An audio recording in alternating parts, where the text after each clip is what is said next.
Wenn du dein Gesicht erhalten möchtest, beginne ab heute und immer wieder dein Gesicht zu loben.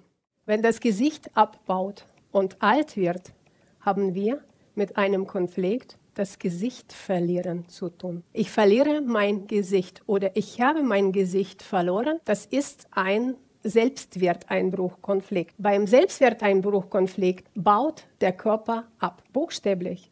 Es werden Knochen abgebaut, es entstehen Löcher in unsere Knocheninneren, sogenannte Osteoporose. Unsere Fettgewebe im Gesicht schwindet, also diese Polsterchen, was junge Menschen, was Kinder haben, auch die Muskulatur wird abgebaut, Bindegewebe wird abgebaut. Alles wird dann abgebaut im Gesicht. Und wir sehen dann mit der Jahr zu Jahr immer noch schrumpeliger und schrumpeliger und schrumpeliger aus. Muss das sein? Nein, muss es nicht sein.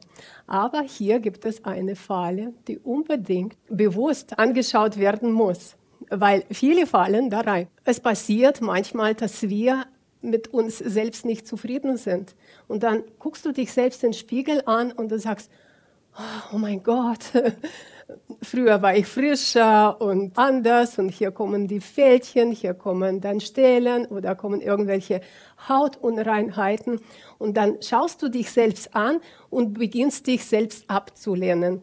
Manchmal schimpfst du sogar mit deinem Aussehen. Du sagst dir selbst im Spiegel, oh mein Gott, wie kann man so aussehen? Das ist ja furchtbar, ja. Und dann beginnst du das vielleicht zuzuschminken, zuzumauern. Manche schauen dann gar nicht in den Spiegel oder manche rennen dann zu Kosmetika. Aber je mehr wir uns ablehnen, unser Selbstbild im Spiegel, desto stärker schreitet voran dieses Abbauprozess. Alles, was nicht geliebt wird, wird abgebaut. Das sind biologische Naturgesetze.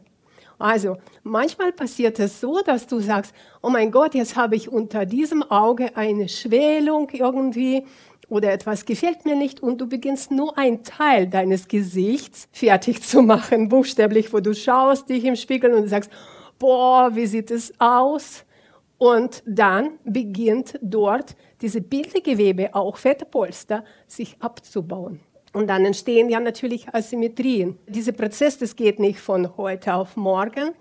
Das dauert manchmal über viele Jahre. Vielleicht beginnt man damit schon mit jungen Jahren, wo Pickel, irgendwelche Unreinheiten entstehen.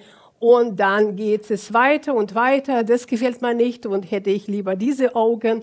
Und meine Wimper gefallen mir nicht und meine Augenbrauen und die Lippen sind zu dünn oder was auch immer. Und diese ständig an sich selbst, an eigenem Aussehen, unzufrieden zu sein, hat eine langfristige Wirkung mit der Jahre, so dass so ein Gesicht viel schneller altern wird, als von einem Mensch, welcher sagt, ich liebe mich so, wie ich bin. Und gerade heute in der Zeit von Instagram oder diese ganze Filter an unserem Smartphone oder diese ganze kosmetische Behandlungen ist so ein Trend.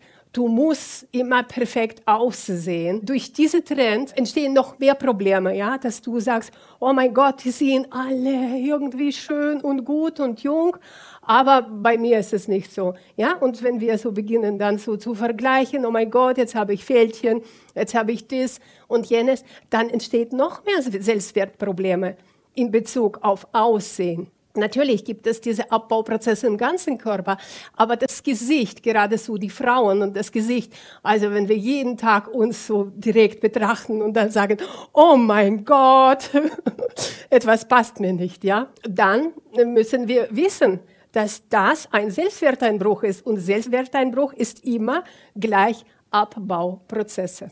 Was will ich also damit sagen? Wenn du dein Gesicht erhalten möchtest, beginne ab heute und immer wieder dein Gesicht zu loben. Schau niemals im Spiegel mit solch einer Einstellung, so nach dem Motto, boah, wie kann man so aussehen? Ja, es gibt manchmal Tage, wo du besser aussiehst, wo du weniger besser aussiehst. Ja, vielleicht hat das mit deiner Monatsregel zu tun. Vielleicht hat das mit anderen Dingen zu tun. Vielleicht hast du Stress. Also wir sind alle Menschen. Aber was du niemals machen darfst, Du darfst dich nicht selbst ablehnen. Du musst lernen, eine Haltung zu entwickeln. Ich liebe mich in jedem Zustand. Ich nehme mich in jedem Zustand. Und wenn du beginnst, genau die Gesichtsstellen zu loben, die bereits abgebaut sind, zum Beispiel dein Kieferknochen oder die Stellen unter die Haut, die vielleicht abbauen, wo du sagst, okay, hier hatte ich früher ein bisschen mehr Polsterung, ja, hier war ein bisschen mehr Volumen und es ist nicht da. Oder deine Jochbeine werden abgebaut vom Körper. Beginne es bewusst zu loben. Nach dem Motto so, wer hat das schönste Gesicht in dieser Welt? Ich. Wer ist der schönste Ich? Wer ist die beste Ich? Ja, also du kannst ruhig übertreiben. Dein Gehirn wird das registrieren. Je mehr du deinen Selbstwert erhöhst, desto besser und schneller kann dein physischer Körper regenerieren. Das ist die biologische Naturgesetze. Alles, was gebraucht wird, wird aufgebaut, wird erneuert. Sieh auch mein Video Zeitlinien wechseln, Körper verändern, wo du ein feinstoffliche Beauty-Kur nutzen kannst, um Regeneration deines Körpers, deines Gesichtes. Das ist wirklich ganz, ganz tolle Unterstützung auch für dich energetisch. Unbedingt anschauen. Denk dran, bevor du jetzt zu Kosmetika rennst und irgendwelche Anwendungen machst, die vielleicht gar nicht nutzen, zu teuer sind und vielleicht sogar deinem Bindegewebe und dein Gesicht schaden können, probiere erstmal mit dieser Methode, mit dem Selbstloben-Methode. Ich habe hier auch noch ein Video schon gemacht zum Thema Bewegungsapparat. Unbedingt auch ansehen. Das ist auch aus der Sinn der biologischen Naturgesetze, erkläre ich, warum zum Beispiel unsere Bewegungsapparate nicht heilen kann oder wie bekomme ich meinen Körper wieder in Heilungsprozess wieder zurück oder wie repariere ich meinen Körper am besten. Also denke dran, was auch immer heute passiert und wie auch immer du heute aussiehst, lobe dich, liebe dich, nehme dich an, wie du bist und du wirst sehen, dass du aufhörst zu altern und beginnst zu regenerieren. Alles Gute in diesem Sinne, bleibt schön jung und gesund und bis zum nächsten Mal.